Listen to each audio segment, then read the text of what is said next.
we're mostly all here. It looks most like the WebEx in the meeting center mode, although we're in that right now, right? Yeah. So we'll start since we've lost half an hour. To talk about badges for education, the title of the presentation is Show Me Your Badges, and I am Paul Treadwell, of course, and I know you all, so it's kind of a nice connection. You don't have to feel too uptight about the technical difficulties we had before.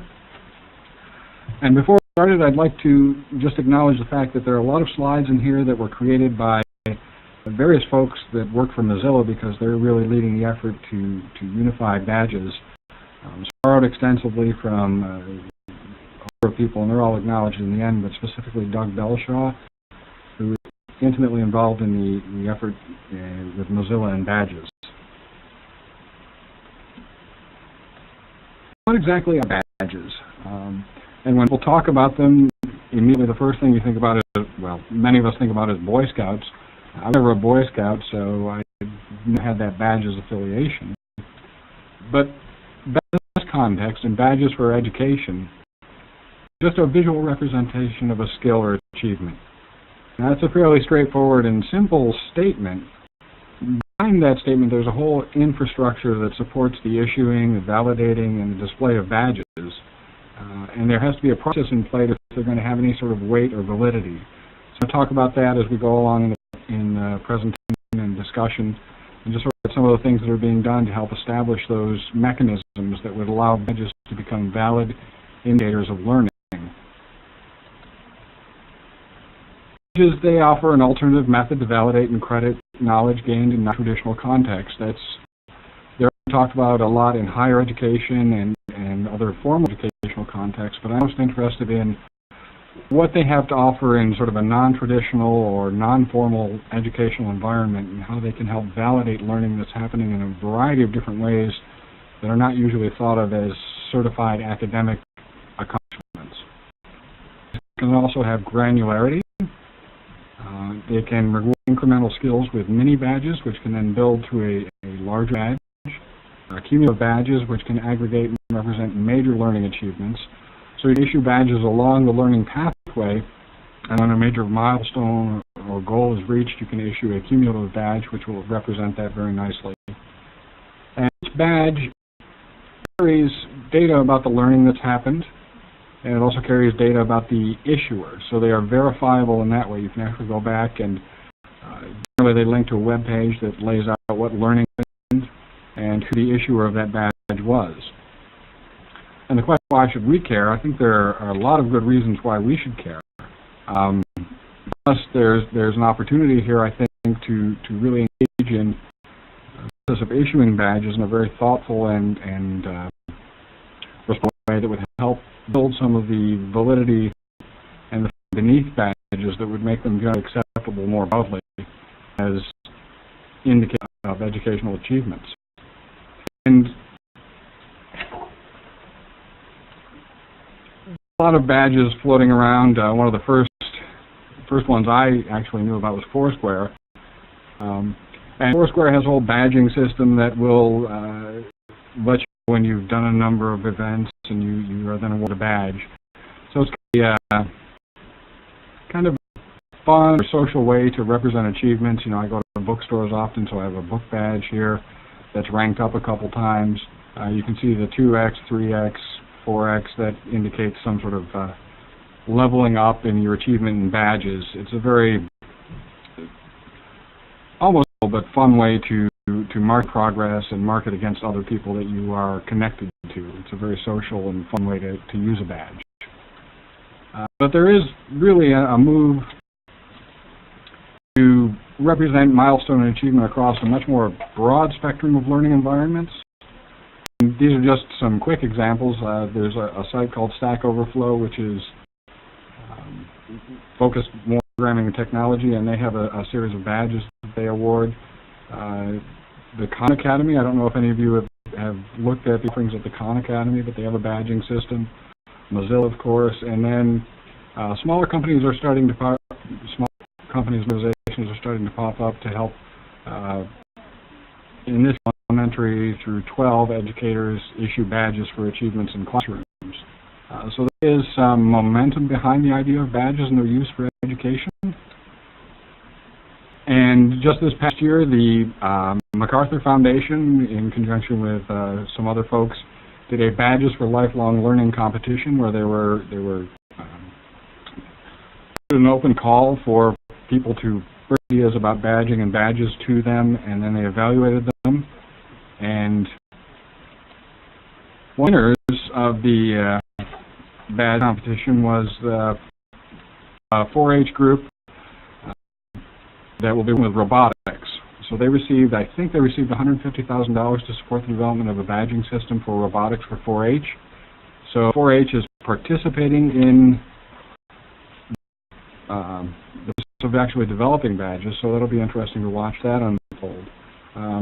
There are projects that were granted or awarded grants through this competition, and they range from $25,000 to $165,000, so fairly serious investment in this concept from the MacArthur Foundation. And the 4-H got $150,000, so that's an insignificant amount of money for developing very specific robotics badges. Citizen badges is obviously growing. It's proliferating across the web and out in the world. National 4-H, yeah, Mike. It actually came of the Extension Committee of Practice that worked with 4-H to submit for the award. So the extension tie in there. There's a diversity of badge issuers. It seems to be increasing almost daily. But open specification and a standard, evaluating badges becomes somewhat problematic. And you can think of it in terms of an operating system. That may not run on a Mac, so how do I know the badge here is equivalent to a badge there? And that's the question: how can I, as an evaluator, be sure that the badges are consistent in value? So what's the validity, the credibility, and the reliability? And those are issues of trust, standards, and openness. And the Mozilla Foundation has into the discussion in a big way, and it's been going on now for almost 2 years, I believe. They have taken this concept to heart and have begun developing an open badge infrastructure. They call it an open badge, as it is the sense of scrutiny. Open specification, and open means that it's available to anyone. It's not a closed development process. It's very open. And there's an API, which is a programming interface into the infrastructure that is able to be used in a variety of different ways by a variety of different software. It provides the building blocks that anyone needs to start offering badges in a very standard and equitable manner. That you can be relatively confident that there is some validity behind the badges that you're evaluating or that you're receiving. There's a lot of information on the infrastructure available online. You can go to the Mozilla and just type in badges. You can go to Google, type in open badges, and it will take you there. We need to get into the details of the infrastructure and things like badge baking and all that, at least for the presentation. So there are participants in an open badge system, and this is sort of a higher level before we get into the nitty-gritty, but there's the issuer, the earner, and the displayer. And for really looking at individuals, personally, we may be looking at being a badge earner, but for us organizationally, it's the concept of being a badge issuer. And then our learners and earners can receive the badges and then display them. And badges are collected in a badge backpack, which is currently in beta through Mozilla, and you can actually collect a badge very easily. If you go to the Open Badges website, you can take about 10 minutes and receive your first badge. Kind of a neat process, and it just gives you a feel for what the flow is for receiving those. And badge has metadata attached to it, and this is where we get into the reliable chain of trust. You can look at a badge and it has information attached to it that says it was who received it, first of all, who it was issued by, and what's the evidence that supports the issuance of this badge. And to build the idea of trust and reliability in your badging system, which is why openness is important. As soon as you start going closed and proprietary, people can adjust the way they do these things and shift standards. And so it's good to participate, I think, in open standards as much as possible. And so those are collected from a variety of issuers, and you can see in this slide, badges are not just online, they're not just from online sources. You can actually use badges in after-school programs, in actual physical world interactions. You can use them to evaluate learning that happens there. They are, of course, issued online. You don't actually wear your badges around physically, but you can, again, connect a badge to a physical out there in the world activity or learning system, and they can then be aggregated together in your badge backpack and displayed to present multiple pathways that you might take along your lifelong learning journey. And that's when you start seeing some real power. If you can start marking the learning moments across your lifespan, you suddenly have a very deep and I think meaningful representation of what it is that you, learner, are going through, what you have achieved, what your accomplishments are, and where you're headed. So once a badge is issued, it's collected in your backpack, and the backpack can then turn around and feed a variety of sites. In this case, in our case, think of it, you could use your backpack to feed a badge into Mahara, which is the e-learning portfolio we have, and then it would be displayed in Mahara as just possible use of that badge. You could, of course, then attach it to resumes and things like that. You can put them in logs and what have you. And I realize we have a shorter amount of time here than we originally planned, but I just wanted to ask, are there any questions along the way? Are we going much too fast? Okay. Okay, good. Assume that Mike represents everybody. Excellent. In talking about Mahara and Moodle, the infrastructure that we have installed, there is work underway to develop an infrastructure to allow Moodle to issue badges and Mahara to display or receive them. And this was another MacArthur Foundation, the caption, there was funding put forward for this. It's being by a company, I can't remember their name, Total Learning Systems, they're out of New Zealand. Actively work to develop the component that will allow you to connect Moodle to badges and then Mahara to interface with the badge backpack to receive those badges. For us, I think would really well, almost a no-brainer for us because we have the infrastructure installed, but also would push more use towards our e-portfolio system, which at this point isn't being heavily used. We haven't promoted it heavily. I think badges, if we could come up with a good methodology for issuing badges through Moodle as one pathway, and allowing people to aggregate them and put them in their e-portfolio, we'd start seeing some adoption across the system. So that's exciting. We look forward to the release of those modules as plugins for Moodle and Mahara. Then I wanted to take an example from Mozilla Webmaker, which is a program that Mozilla is currently running, and talk about badge astronomy. And this I stole bald-facedly from Aaron Knight, who is again from Mozilla and involved in the badge development. This image is, for those of you who aren't of the certain kind of nature, this is named from a game called Skyrim, representing accomplishments and through learning, essentially, if you want to think of it that way, that you undergo when you're playing the game. So you step up your skills, you upgrade them, and there's a constellation of skills that stands out for any specific achievement. It's just a neat representation of along the way of learning, if you want to look at it that way. I spent than I care to count involved in leveling up in Skyrim. We can have that conversation some other time. Mozilla Webmaker it's a Mozilla-funded project to develop tools, projects, and communities that can make the web. And they're doing a lot of work with, as you can see from this illustration, kids. They've developed a series of tools. Popcorn Maker is one, X-Ray Goggles, and then Thimble is the third in the suite that they have right now. They allow people to very easily interact with the web and start making the web instead of just viewing the web. If they want really an effort, and there's a digital literacy component built into this, it really is an effort to teach people about what's going on behind what you see or consume on the web and turn you from a consumer into an actual producer of web content.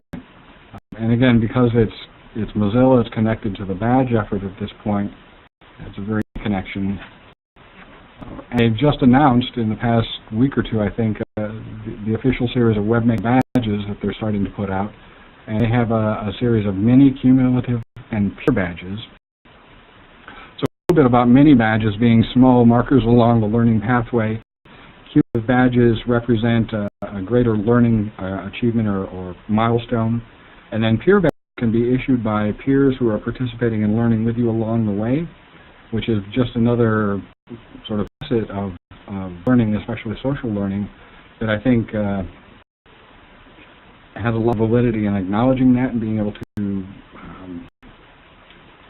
essentially reward people who are good at facilitating conversations and online learning or any number of other sort of social sort of activities that peers could recognize. Peer badges come to the mix. And these badges are, the term being used is stealth or automatic badges. So you go through steps and you're automatically awarded a badge, whereas a peer badge is definitely intentionally awarded through some action that somebody else takes. Some of these are automated, some badges can be actually manually issued, if you want to think of it that way. And go back to our Skyrim constellations thing, you see sort of an inverse of that. You're building up through some mini badges. You have the representation of peer awarded badges here. They're building up to cumulative badges, which represent major learning milestones, and all viewable online. And I can send the presentation out to you guys that has links to all this, all discussion and conversation that's going on around it. It's a fascinating process to watch unfold and to even participate in a bit, because there are a lot of people who are taking this very seriously, who are really trying to probe as deeply as possible into what it means to start developing a system that is parallel and alternative to, but also connected to formal academic learning. There are issues that are being unpacked and a lot of issues that are being considered that I think are important for us to aware of and then join that conversation, because we have a lot to offer to the conversation, we have a lot to receive from the conversation as well. So to take badges seriously, and this is where we're going to wrap up and leave a few minutes for questions if there are any. And learning about badges, they have the potential to really represent, validate, and integrate diverse and varied learning pathways. So you can use your badge system, your badge backpack, your e-portfolio, to represent learning that's come in from multiple different ways. There may be some formal learning, some informal learning, some peer learning that's happened. You can integrate that and have it in one place with a degree of authority behind it that gives it some validity for other people to look at, evaluate, and review. This would, I think, this would require a major shift in the world view for many players in the world of formal education, because you start getting into issues of authority and control. So who controls the reward process for learning? What learning, in what context do learning take place? And that's into the issue of profit. If somebody is able to validate learning that they are having in an equal or an alternative way on a daily basis, if that suddenly starts reaching some level of validity, that starts impacting the bottom line in a number of formal educational institutions. I'm somewhat skeptical that any radical change is going to happen, but I'm still a supporter. I think it's worth the process and trying to help build some of the philosophical infrastructure that supports the use of badges. And in our context, we could start doing this pretty much right out the gate if we wanted to. But I'd like to talk about it a little more, and I'm more than willing to always talk about this. This list of people who I borrowed from to put the presentation together. Again, it represents some of the thought process that's going on around badges, some of the work that's being invested in developing a system that is valid, and they've all generously shared content with me and made it available to me. So that's another nice thing about the open process, and this is the experience we have also with Moodle. There's a community around Moodle, there's a community around badges. You can participate in. You don't have to be an expert from a specific field. If you have questions, you can ask those questions. If you need information, you can share. This is really a productive quality in a lot of these projects that I think we could learn from and we can participate in at any given point. And of course, here's my contact information. This link, I've been aggregating info and blog postings about badges, any content I find online about badges. So if you want to follow the story as it unfolds, you can follow the Indigo, which is sort of an alternative. You know, Delicious. It's just another editor for bookmarks. So bookmarks lists. And again, if anybody wants a copy of this presentation, I'd be glad to send it out afterwards. And we went through this, but again, that was a constraint of our experiment previously. So I appreciate you all showing up and your attention. And now we have a few minutes for questions, comments. Kim was asking if eExtension is doing anything nationwide. Kim, other than the 4-H robotics program, I don't think they are. And I'm jaded, so I'm probably the wrong guy to really be asking the eExtension question, but I don't know of anything. Who the heck knows what's going on in the background? Other comments, questions?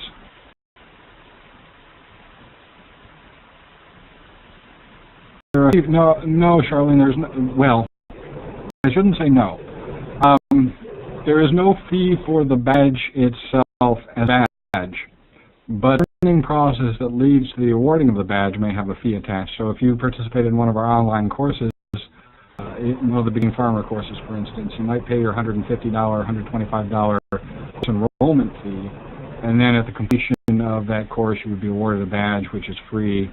And if you look at, in the context of an online course, at any point, it's a 6 or 8 week course. Along there, you might award some mini badges that would lead to that cumulative badge. No cost. And a badge is simply a graphic image with metadata behind it that represents what the learning is, who the issuer is, and all that sort of stuff. And it has a comment here, any discussion of how this relates to established professional development recognition systems like CEUs required? Yeah, there's a lot of discussion about the interface between badges and any sort of other certification schema. It's an ongoing discussion, obviously, and at some point the larger participants in things like CEUs and things like that, they're going to have to enter into that conversation. Relate, and it should not complement at the various those things, and also feed to them. That would be the ideal situation, where if you accumulated X number of badges in this specific area of knowledge, that could convert to X number of CEUs or whatnot. You would think that would make a lot of sense. It would be a natural way to connect to. And again, there is the question of the economics, who benefits, who loses from that. So it's interesting to watch happen, unfold. How does the badge generation work? I'm sorry, Andrea, you're a little muffled. How does the badge generation what? How does it work from the, you said that it's somewhat automated. Well, the whole process that goes behind it, that you have to have an infrastructure that connect into the Mozilla infrastructure, which is what they're going to build When we talk Moodle and Mahara plugin, they're trying to build that so that it would connect to the badge baking service in Mozilla, and you don't have to set out and establish your own. You just sort of connect to theirs, and it behind the scenes stuff. I'm just concerned that if you want to do something like this, the educators on an extension will be able to handle something like this. Yeah, I'm having a hard time hearing you. Maybe Andrew, and then I can understand it better. And Jim asked, is Cornell using badges? Actively using badges that I know of, being so vast and it's possible that somebody is. And do you know, is Jen still with us? Is the conversation anywhere? No, and because she sits in on some higher level meetings than I'm privy to, so I don't know if there's a lot of talk about that. There's a lot of talk and heat around the idea of MOOCs, the massively open online courses, and there's one type of a MOOC and issue badges, so there's badging being issued. Prepare University is also another badge issuer. If you take any online courses there, you receive badge accomplishments. But for now, I don't know of anything that's actually being discussed. I don't know where the effort's being placed there. Let's wrap it up. Okay. Well, it was, again, I apologize for the first half hour where we were experimenting with technology. I hope the half hour has been somewhat useful, and I hope you learned a little bit. If you would like to talk more, I'm always available to have this discussion. And a recording link to you, and also send, I'll post the PowerPoint. I'm going to turn and dump it on my blog, so I'll send the recording link and the link to that blog post with the PowerPoint if you want a copy of it, with the link that works. Andrew, I'm going to put it on the CC YouTube channel so that people can find under the IT. So, thanks for your patience. I look forward to this discussion unfold with